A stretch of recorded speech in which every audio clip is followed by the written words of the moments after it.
Sir இந்த சைட்ட பொறுத்தவரைக்கும் எப்படின்னு கேட்டிங்கன்னா, அ உலையூர் ரிங் ரோட ஃபேஸ் பண்ணி பண்ணியிருக்கோம். இப்ப பஞ்சப்பூர் பஸ் ஸ்டாண்ட்லேருந்து இந்த சைட் வந்து ஒரு 5 1/2 கிலோமீட்டர் வரும்.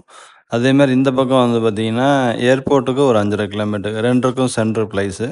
ரிங் ரோட்லேருந்து ஒரு 550 மீட்டர்ல இருக்கும் இந்த சைட்டு. இது எப்படின்னு கேட்டிங்கன்னா, டைட்டில் பார்க்கு அதே 5 1/2 கிலோமீட்டரு.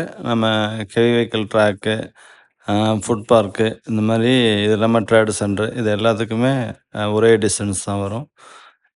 இப்ப நீங்க டெவலப்மெண்ட்ட பொறுத்தவரைக்கும் அந்த ஏரியா நல்லா பீக்கா இருக்கு. எப்படின்னு கேட்டீங்கன்னா, நம்ம பஞ்சப்பூர் பஸ் ஸ்டாண்ட்லேருந்து ஏர்போர்ட்டுக்கு போற மெயின் வே. அந்த ரோடு வந்து 6 வே ட்ராக்கா ரோடு இடம் எடுத்திருக்காங்க. இப்ப 2 வே ட்ராக்கா இருக்கு. இது வந்து 4 வே ட்ராக்கா பண்ண போறாங்க. இந்த ரோடு எப்படின்னு கேட்டீங்கன்னா, நம்ம தஞ்சாவூர் ரோட்லருந்து புதுக்கோட்டை ரோட்ல வந்து கனெக்ட் ஆகும். புதுக்கோட்டை ரோட்லேருந்து மதுரை ரோட்ல கனெக்ட் ஆகும். மதுரை ரோட்லேருந்து திண்டுக்கல் ரோடு கனெக்ட் ஆகும். திண்டுக்கல் ரோட்லேருந்து கரூர் ரோடு கனெக்ட் ஆகும். ரிங் ரோடு இப்ப 5 டிஸ்ட்ரிக்டே கனெக்ட் பண்ற ரிங் ரோடு இது. Full and full concrete road 33 அடி ரோடு பண்ணியிருக்கோம். இது இல்லாம ஸ்ட்ரீட் லைட் ஃபுல்லாவே வந்துரும்.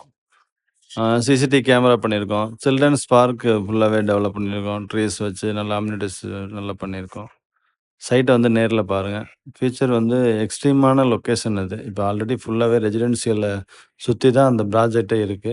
அ ரெசிடென்ஷியல் பண்றதுக்கு சூப்பரான லொக்கேஷன் அது. என்னன்னு பார்த்துட்டு பிளான் பண்ணுங்க. ஓகே. ரொம்ப சந்தோஷம்.